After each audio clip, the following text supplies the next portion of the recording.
I told you not to cause any problems. Stop disrupting the pace of those around you by doing unnecessary things. Before you go lecturing folks from other departments, why don't you start doing your job properly in the sales department? It's annoying for us when you keep acting like you're the new guy. I held back the words I wanted to say to my boss, who looked visibly frustrated. And then, you know what? I wouldn't mind firing you. It doesn't make a difference whether you're here or not. She said this as if it was a good idea, and I felt I had reached my limit. My name is Andrew. After graduating college, I worked at a food processing company. I returned to my hometown when my dad got sick. Thankfully, he's now out of the hospital. However, my dad felt uneasy about leaving my mom alone at home after his health issue. While he was in the hospital, he asked me during a visit, "Andrew, would you consider coming back here?" So, I resigned from my company and got a job at a local baby product store. Ideally, I would have preferred a job that made use of my previous work experience, but finding a good position for a mid-career hire was tough, so I took a job with this company that was expanding. But moving into a different industry certainly came with its challenges. Andrew, how many times is this? The third time, I guess. It's the fifth. When are you going to remember? This woman who is teaching me the paperwork with a look of utter dismay on her face is the section manager. You did use computers in your previous job, didn't you? Why can't you remember? It's just different formats. No excuses. Just get on with it. Here, this file, right here. Yes, I have other things to do than just babysit you. She snapped, although she continued to help. I felt sorry for her as I struggled with paperwork I wasn't used to. In my previous job, I worked on site in the quality control department, which meant I didn't handle many documents and rarely had to create them. Although I managed to land a job in sales administration at my current company thanks to a certification I got in college, to be honest, I'm lost when they suddenly ask me to draft a document. I had been coasting by on templates alone, and now it was catching up with me. Man, maybe sales just isn't for me. It made me realize just how perfect my former job was for me. Plus, I had a girlfriend back then. She was a diligent office worker at the same company and often picked up the slack for me. But I couldn't muster the courage to ask her, a city girl, to move with me to the countryside, so I ended up breaking things off with her. I miss the lunches she used to pack for me, especially since I'm a bit picky with food. All the women I've dated before didn't like cooking for me. But she always struggled and made meals for me. I didn't want to inconvenience her, a woman who wholeheartedly devoted herself to me. Despite being the one to end things, I still have feelings for her. I returned to my hometown after we split up, but things haven't been great. I contemplate quitting my job almost daily, but since I haven't been at this company for long, it might impact my job hunting prospects. So, for now, I'm just observing how things go. It's pretty much an escape from reality. While I'm discontented with my current situation and anxious about the future, I can't take the next step forward. One day, someone from the planning department brought up a collaboration project with a major food company. Our company is fairly large in the baby product business, and our mascot character is quite popular among customers. While we do well with apparel and toys, our own food brand wasn't selling too well.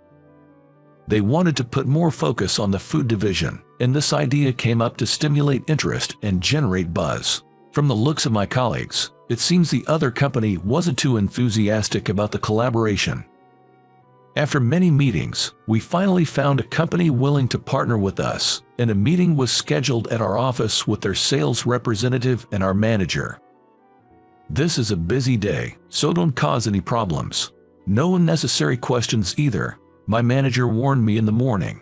After finishing some tasks, I headed to the vending machines. On my way, I bumped into a representative from the other company coming out of the conference room. "You're Andrew, right? Don't you remember? We worked together before." Oh, Tony. Yes, I didn't expect to see you here. Did you leave your previous job? Are you now with the food division here? He bombarded me with questions. No, I'm currently in sales, I replied. Oh, Tony mumbled, almost to himself. That explains it. That explains it. What's that supposed to mean? I was about to ask him when my cell phone rang. It was a call from my manager. Sorry, please go on without minding me. I'll visit again, said Tony, and he left. While my phone continued to ring, I answered it. The first thing I heard was, "You're late. Where are you?" "At the vending. Come back right now." Confused by the abruptly ended call, I returned to my department to see a flurry of activity. One of my colleagues, who had been in a meeting, told me the sample we presented as a product image wasn't well received by the client. "We need a new one by the week after next. Our department and planning are all hands on deck for overtime. You're free, right?" The manager said, "Let Andrew handle the menial tasks." She handed me some documents to copy and went back to her tasks. Menial tasks, huh? Looking around, while the feedback seemed negative, everyone had a determined spirit, thinking, "We still have a chance. Next time." I felt isolated from the group. I may be a burden, but I want to help in some way. That's what I thought. So, I pulled out a notebook where I'd written some half-finished notes and decided to continue writing in it. It was a small thing, but consistency appeared to be key. By reviewing repeatedly, I reduced my mistakes. When I finally had some free time, Mike from the planning department gave me some leftover baby food samples. "I'm confident about this one," he said, and I eagerly tasted the carrot puree. And instantly, "This is awful," I unintentionally blurted out. "Well, it's baby food. It's not supposed to taste that great to adults," someone chuckled. "No, this is really not good. It's bitter, and although I can taste the carrot, the broth flavor is overpowering. It's not that different from homemade, so why would parents buy this to feed their kids?" I pointed out. While I was just trying to be honest, it seemed that I had overstepped, given I wasn't directly involved in the project. Andrew, you worked in a food company before, right? But you've never dealt with baby food, have you? Not sure your input is really needed here, they retorted. I was about to respond when my manager, who seemed to have overheard the conversation, stopped me. She later told me, "I thought I asked you not to cause any trouble. Maybe you don't get it since you joined mid-career, but this is a crucial time for the company. Stop meddling and disrupting everyone's flow. Before you go lecturing people from other departments, do your job in sales properly. It's problematic if you keep acting like a newbie. Honestly, I wouldn't mind if you were let go. It wouldn't make a difference with or without you." Frustrated by her blatant statement, I felt I had reached my limit. "Understood. It was a short time, but thank you." I bowed to my manager and went back to my desk to finish up. Even though my contribution might not have seemed significant, the notebook I had been diligently jotting work procedures into seemed pointless now. I ripped it up and left the company. On my way home, I called someone. "Hey, it's me." A few days after being fired, I received a call from my manager on my cell phone. What does she want now? So annoying. I considered ignoring it, but the person I was with encouraged me to answer. Hello, Andrew. Can you talk right now?" My manager's voice lacked its usual energy. Assuming we wouldn't have much to chat about, I replied, "Sure, go ahead." "Thanks. I'm sorry for what I said the other day. We didn't know you well enough, and both Mike and I shouldn't have said those things. We were just in a meeting with a client and the planning team. They had apparently presented the carrot paste I had severely criticized as a sample in the meeting. Then, Tony said something very similar to what I had mentioned. Do you genuinely think this tastes good? It has a strong bitter taste, and the broth flavor overpowers the carrot. No matter how good the ingredients are, this won't do. You can't expect repeat customers. This is a joint business after all. We need you to think of a product that will sell more. And then, there's a guy named Andrew in sales. You should consider involving him. He used to work for our rival company and was in their quality control department. He's what's called a super taster, someone with more taste buds than average. He's not only gifted in taste but can also accurately recall and compare flavors. I strongly suggest involving him in this project.